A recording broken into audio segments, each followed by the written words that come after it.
Today in the gospel, we hear Jesus encountering this leper, and the leper comes to Jesus and says, "If you wish, you can make me clean." Now, this, brothers and sisters, is one of those gospels that can get me to go off on all of the ways that Jesus wants to actually heal us. Here's a little secret. Jesus wants to raise us all from the dead when he comes again on the last day, so he does want to heal all of us. Just the question is when. Sometimes it's now, and we see that with this gospel. But I was reminded when I read this gospel today of a time when I lived in Canada, when I was first entering into the Franciscan order. Before I had gone into formation, I was living with the friars in one of the retreat houses, and one of the priests that was there, Father Michael de la Pena, would give retreats to the kids, and he always used this gospel. Every single day that we had kids coming up from Toronto with the Catholic schools, he would use the gospel of Jesus encountering the leper. And I at first grew very sick of it, let's be honest. You hear the same gospel every day and you're like, okay, can I hear something else? But he made a very good point every single time, and that was this. He would say that and Jesus does something with the leper that we maybe miss. And that is that he doesn't just heal the leper, but afterwards Jesus is the one who gets excluded from the town.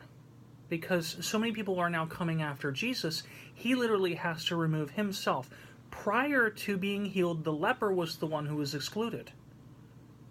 And we see Jesus comes and he takes basically the place of the leper. He is the one who's now suffering the exclusion of the leper. This is what we hear.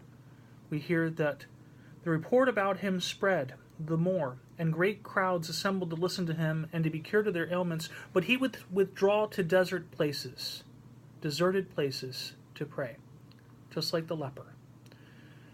In the first reading that we heard today, brothers and sisters, from the first letter of St. John, we hear these three things that bear witness: the blood, the water, and the Spirit.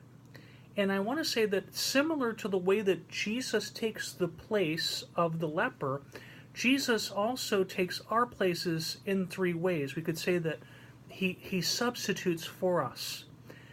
The three that give witness, blood, water, Spirit. We could say that Jesus was baptized in all three. We know water, when he goes to John the Baptist and he's baptized by John, he is saying, I am associating with myself with sinners, even though I am not a sinner, in order to associate myself with their sins so that I can take their sins upon me. Blood, we might be a little concerned and say, Father Chris, why are you saying that Jesus was baptized with blood? Well, he maybe wasn't baptized with blood, but he experienced his passion. And whenever we see his passion portrayed, we can see sometimes that he would have been covered in blood. How is this a baptism, you say? Very simply put, when James and John come to Jesus and ask to be at his left and right hand when he comes into the kingdom, he says to them, can you be baptized with the baptism in which I'm going to be baptized? Now remember, he had already been baptized by John the Baptist, so he's not talking about that baptism. He's referring to the baptism of his passion. This is one of the reasons why we as Christians, especially as Catholics, consider baptism in water to be united to the very cross of Jesus Christ. So that's why we see he was baptized in water and blood.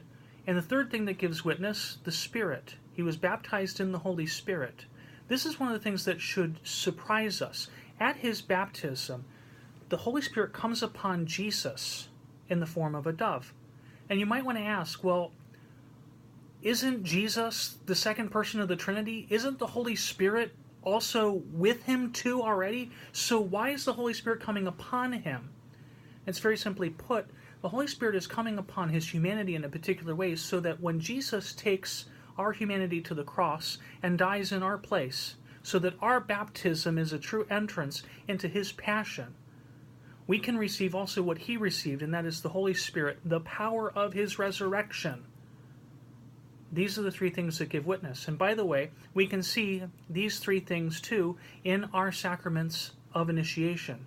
Water, baptism, the Spirit, confirmation, and the blood, Eucharist.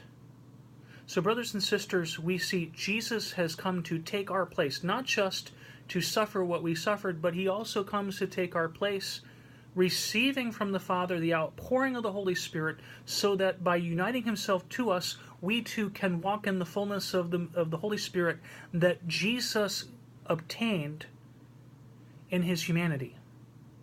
And that's today's gospel. That's today's good news. That's what we hear in the readings for Mass today. Blessings to you. May you walk in the fullness of the Holy Spirit.